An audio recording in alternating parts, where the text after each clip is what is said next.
All right, everybody, I'm here with Chris Bartram. He's getting ready to play Dippy Dave in the first Tar Studio match. How you doing, Chris? Good. How about you? Good. What have you been up to lately? Working. Yeah, I hear you're a working man now? Yes, sir. What are you doing? Now, when you say working, you mean playing poker or you mean working? No, real work.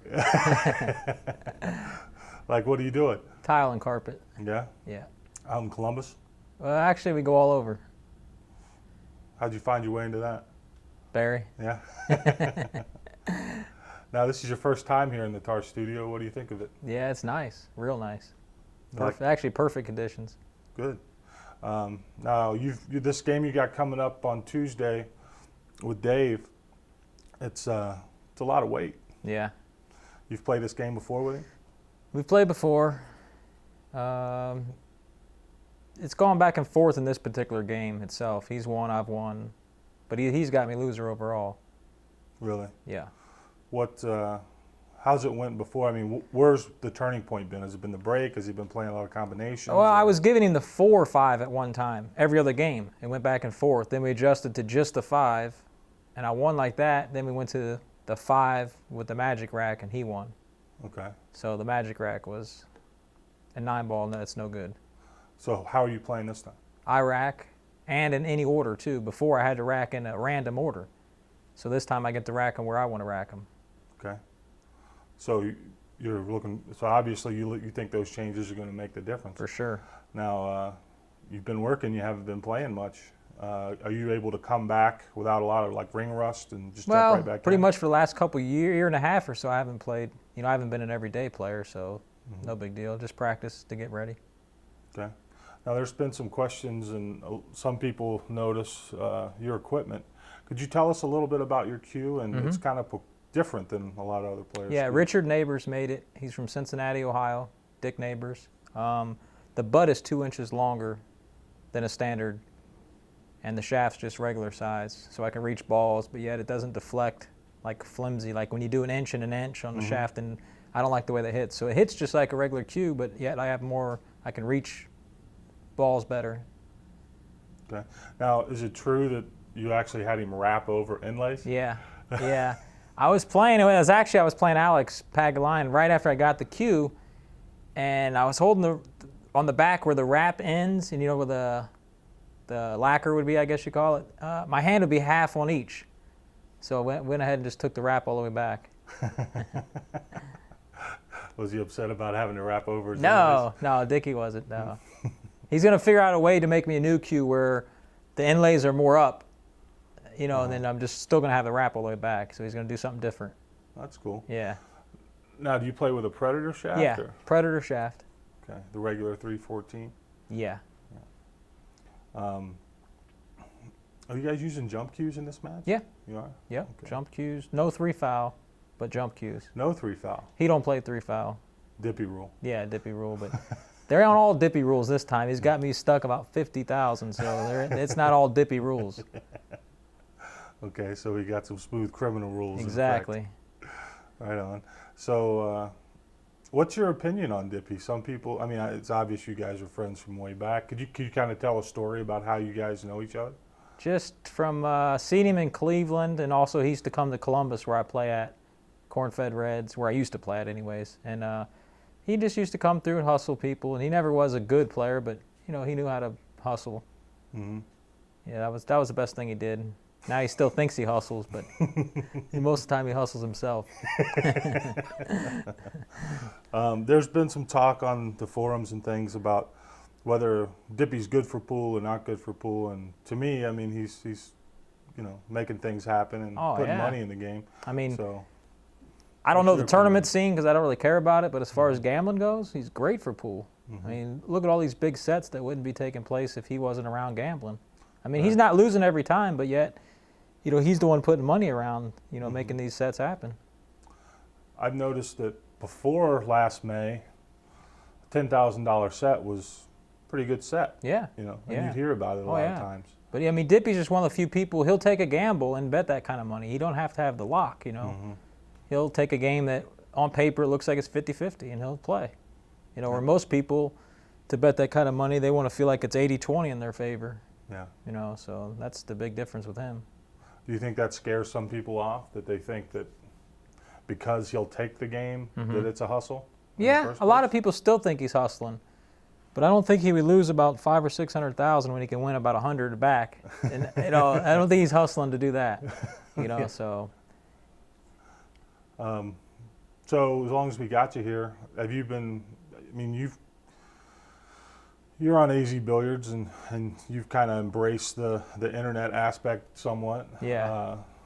So I know you. I don't know if you paid attention to what's going on lately, but this boycott of the U.S. Open. Are you going to play the U.S. Open this year? That's normally the two tournaments. I usually play the U.S. Open and Louisville. So yeah, I'll play the U.S. Open. What's your opinion on, if you have been following it or not? You know, the boycott. I just follow some of it. Read a few.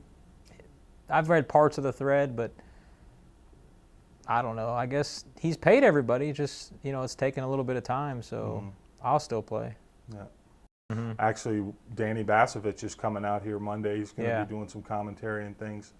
Could you tell some stories, or maybe for people who don't know, about you and Danny used to be on the road together? Oh yeah, we used to travel a lot, and we used to, you know, lay it down to where he'd be the player, I'd be like the backer, stake horse type thing, and he'd beat the good players. And then by the time we left town, I'd end up beating him too, but they'd lose more money to me because they thought, you know, he was like the 7 ball above me or something like that. But yeah, we had some good trips, fun times. How long were you guys out there together? I would say off and on for 3 or 4 years. You know, leave for a month, 2, come back, go back out, something like that. And in your travels, what was the best part of the country consistently for gambling wise? Action? Yeah, just I don't know, I guess they call it the Midwest or whatever, but like Kansas City, St. Louis and over, like St. Louis, Kansas City, Oklahoma City. Those are probably my favorite places, those 3. Was there anywhere you stayed away from? Like because the players play too good, or I was worried about getting robbed, or either because the action was too tough, or you couldn't get a bet, or it was too dangerous. New York, you can't get it. New York's terrible. California's pretty bad, and then there's parts in Florida where we didn't like to go. Danny wouldn't go to like Miami area. He was just scared of getting robbed. But I was like 50-50. I would go, but I wasn't real crazy about it. But I would say New York and California was the 2 worst, and that's just because action is terrible. Really? Yeah. Did you guys ever get in any hairy situations out there? Were you worried about it? Or the reputation I always heard about Danny was he could beat a guy all night long and then leave him smiling when it was over. Yeah, for the most part, me and Danny both worked like that. I mean, I've been in some hairy spots, but I'm trying to think with Danny. I don't remember really being in any with just me and him. Is there any stories that stick out in your mind when you guys were out there? Something funny that happened or anything like that? Yeah. We were playing Duff in Kansas City. He owns a couple pool rooms, a good guy to gamble with. So we're playing. They think that I'm about 2 balls under Danny still. So Danny's giving him the 6-8 and last 4. And then the guy that works for him named Shane, who's a pretty good player, we would give him like the 7 and last 3 and play side by side. Races to 11. I think it might have been 1,500 each set, each person. So we battle back and forth, and finally we get a few sets winner.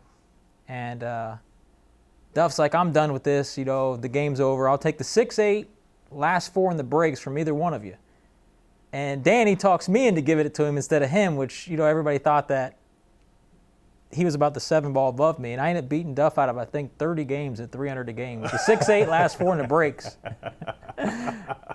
Which I would have never played, but Danny kept convincing me to play. I kept saying, no, you play it, you play it. Another funny one like that happened with me and Danny playing John Conchero. Well, this is a funny story. We go to Illinois where Whitey Walker opened up a pool room. And we get there about 6 or 7 at night. No one's around. But nobody knows we're in town, so we just go get a room. We try to get a wake-up call like 12 or 1, but either we didn't get it or didn't hear it. So about 3 in the morning we get a call. And I pick up the phone. They say, you looking for action? And nobody even knows we're in this town. I'm like, well, who is this? He said, Whitey Walker. Well, I knew of him but never talked to him. So I said, all right, I'll call you back at your place to see if this is you. You know, I call back and it's him. he says, I'm waiting down here for you guys. I seen you were in today, and I'm waiting for action. So we go down there. And he's got John Cochero and Jesse Bowman waiting on us. We're thinking we're going to play Whitey Walker, you know. So we play them doubles. We barbecue them. Now, Jesse wants to play. I think he would play singles against either one of us. So me and Danny can't figure out who wants to play, right? I'm like, you play, Danny. Danny's like, no, you play. So we play him Scotch doubles. Us two against him by himself. We beat him a set, and then we're going to play that night. And me and Danny go to the casino and play craps all day. Don't sleep. Come back. And he ends up out of the 10 ahead. I think at the end of the session, he was like 7 or 8 games up on us. So that was pretty funny, though. Ended up playing him Scotch doubles by us two against because him. You couldn't make a decision on which one to play, so you both play. Yeah. Now, was that tough out on the road? You know, you hear about. I mean, it's almost standard where guys will get out and make a score playing pool and then leak it off either shooting dice or playing horses or doing whatever you do. Was that something that that happened out there, or is it something you watched for as you learned? Yeah, I did it when I was younger. Now I stay away from it. But yeah, me and Danny used to call it paying our taxes. When we'd win, we'd win a few money, then we'd go blow a little bit like it was no big deal. You pay your taxes at the dice table. Yep. That's pretty good. A lot of people glamorize that life on the road, that it's exciting, and I'm sure it's got that aspects to it. But it's hard out there, isn't it? Now it is. I don't even know who could do it now. For anybody that's young playing now, I don't think they'd have a chance to do it. Because of the internet? Internet, cell phones, poker, casinos, just all the loose money's gone. Yeah. Economy too. But so I kind of wondered about it. So you think, and I think that poker has murdered the action side of pool, because like you say, now guys, why sit in the pool room and woof and bark when you can never get out of bed and play all you want? Yep, and then get right in action. Right. Yep. And do you ever see any of that coming back? No. Just too many, the cell phones, internet. So before, when me and Danny would go somewhere, a lot of times I might lose to somebody, 600, 700, come back the next day, grind back and forth. Now if you lose 600 to somebody, I don't think you can win it back. Like, you go back the next day, they find a picture of you, like, you're so-and-so, I'm not even going to play you again. So I'd be scared to even lose any money on purpose to somebody nowadays. Yeah.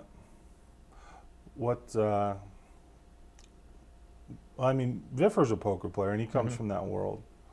And we see what one of those But he guys started in pool. Right. So he's originally in pool. There's a lot, Hennigan, Nick Schulman, who's got a piece of society. Right. There's the lines run pretty close. I mean, the worlds aren't that far apart. No, a lot of them switch from pool to poker. It doesn't really work the opposite. They don't go from poker to pool, because there's a lot of skill in pool. You look like Dippy. It's like he steps back in and he still loves pool. Yeah. So he'll bring some of that with him. Do you think we might see any of that crossing over? Maybe people coming back in just because they like the game, if they know it's on the square and they can get a fair game? Right. That's the problem, is getting the fair game. And for them guys who make big scores to make scores, it's hard for them. Because, for Dippy and those guys that bet big in poker, the 10,000 is not a big bet to them. So I don't really see them really coming in. Well, what I'm saying is, if you get the poker guys betting against each other. Yeah, now that'd make it, worthwhile. And where that goes back to is making sure that the guys they put in the box aren't going to pull any funny stuff. That's tough. Because in my opinion, there was a lot of funny stuff going on in Louisville this year. Really? A lot of it, yep. Just based on your experience, or just how things seem to fall? Yeah, a combination of everything. I just think it was bad. Really? Oh, yeah. What do you think the answer to that is? People are short. They do desperate things, I guess, and it sucks. But I guess that's what happens in pool so much. So do you think the answer? I mean, do you think bringing it to light, naming names, things like that? Do you think that has any effect on it? I think it would, because I know those people wouldn't come back and play again and do it. Yeah. I sure wouldn't think they would. And the flip side of that is, how do you prove it? Right. Because it's real easy. Sure. It's a hell of an accusation to make against someone. And that's another thing I don't like, is when people make those, accuse people of doing stuff that they think they know but they don't know. But, there's a few of them matches I know for sure Right. It was bad, you know. And that's the thing that I've always kind of railed against, because people say, some people think everything's a dump. Right, yeah. I mean, one time I played Gabe Owen, and he beat me in like 60 minutes, I mean an hour. Mm-hmm. And this local idiot from where I live, he was crying that I dumped. I'm like, yeah, I dumped. The guy didn't miss a ball. You know what I mean? He ran out every time he had a shot. He kicked balls in. He played great, and he ended up beating me. Yeah. But yeah, so a lot of times people think they know stuff, and they start accusing people of stuff. So yeah, that's tough too, is to know, you know, if somebody really knows what happened. Right. Because, I mean, I've heard it from a lot of people, you know, losing can look a lot like dumping. Right. You know, if you play bad. But, I mean, we all know it does happen. Yeah. And I think one thing that I've always said in any of our matches is, you know, if I find out that somebody does dump or does do something like that, I'll tell everybody on earth, and I'll make it my mission to know that everybody knows that whoever did it's a piece of shit. Yeah. Because that's what should happen, I think. That's the most short-sighted, dumb thing in the world that you can do is, you know, because once you do that, once you get that reputation as a player, you know, you're done. Nobody's going to bet on you. Right. Nobody's going to put you in. Yep. You know, so. That's why even when I play Dippy, I don't care if people bet or not, you know, because they know we're buddies, and I didn't want to listen to it if I do happen to lose. So, right. you know, I don't care if nobody bets except my close friends, because they know, you know, they know what's going on. And have you? Because I mean, you're friends with a lot of guys that you gamble with, you know, or cordial with, or whatever. Yeah. Has that ever presented a problem with I mean, you? I don't really gamble with close friends. Like, yeah, you're not going to play Jason Klatt or somebody, but I mean, I would say as far as friends go, Dippy would be the closest one that I'd actually gamble with, and that's because he's just a maniac. You know what I mean? He'll gamble with anybody. But I mean, like Donnie Mills, me and him are buddies. I don't gamble with him. You know, and Klatt, Kirkwood, and those guys, and even Danny, you know, we're never going to gamble with each other.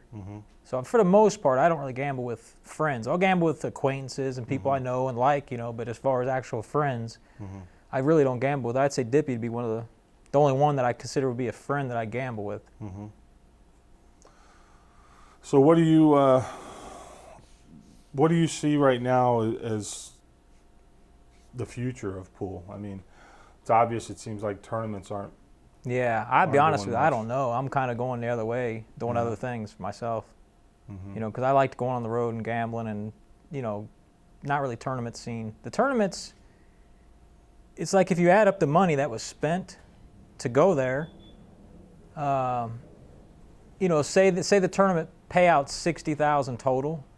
You know, there might be $200,000 if you take up everybody's hotel and entries to get to that. So I mean, how can you make money? There's $200,000 spent, and maybe $60,000 paid back out. So you know, there's only a handful of people that are going to make money doing that, and it's just too tough. Right. You know, unless there might be 5 guys that make any decent money doing it. And you got to go beat the best in the world. Yeah, I mean, you got to go beat the best in the world, and then first place is 12 or 13,000. Now, you know. Tournaments that you play like Derby City and the U.S. Open, you've had some pretty good runs at the U.S. Open. Yeah, I had a couple good runs. I had one really good one. Yeah. Do those kind of tournaments, the old prestigious ones, do you still, as a player, even with all the, you know, the road player background and everything, do you still get a charge out of going deep in a big field, a big tournament like that? Or is it more about just trying to get money? Yeah, it's more about trying to get money for me, more than saying I got 5th, 6th, or 7th, 8th, you know. I mean, if I won, I guess that'd be a different story. But to get 2nd or 3rd wouldn't be that big of a deal. It'd be how much did you make out of it. To win it, though, it might change it. You know, that's a difference. What do you think about our concept with the Tar Studio and bringing guys in a private place to play versus playing in pool rooms? I like it a lot. You know, a lot of the people who bet and side bet, they don't really realize, you know, when you're the player, you know, playing at Derby City, it's tough in an atmosphere like that. You know, people are always walking by, yelling, screaming, you know. So for this, if you're the player, this is great. You know, people come in, a few guys that you invite on your side, he invites a few, and it's going to be a quiet atmosphere, and you're just playing pool. You know, so this is great. So your plans for the future? Are you always going to stick around pool, have your hand in, or? I mean, I feel like that. I feel like it'll be like take 3 months off, practice a couple weeks, go play a tournament here, do this, do that, but nothing as far as every day. I don't see it happening. as mentioned before, you have a presence on AZ Billiards and the forums. Do you feel that I mean, it's here to stay. It's not going away anywhere. Yeah. So do you feel that the forums help? Do you feel that, you know, all the people, I mean, there's a lot of people that know about you that never would have known about, you know, even though you're off the road now, but, you know, people that'll watch you Tuesday play that may not have ever heard of you without the forums or the internet or things like that. So yeah, they're good. It's a double-edged sword thing. You know, it's cool because so many people get to know what you're doing and know you that wouldn't before, but then on the other side, you can't go around and hustle and travel anymore. So it has its advantages and disadvantages, but it's here to stay, like you say. So might as well get with it and learn the net. All right, man. Thanks, Chris. We appreciate it. All right, thank you. Good luck Tuesday. Thanks, appreciate it. You got any words for Dippy before we? I hope he blows a lot of cash.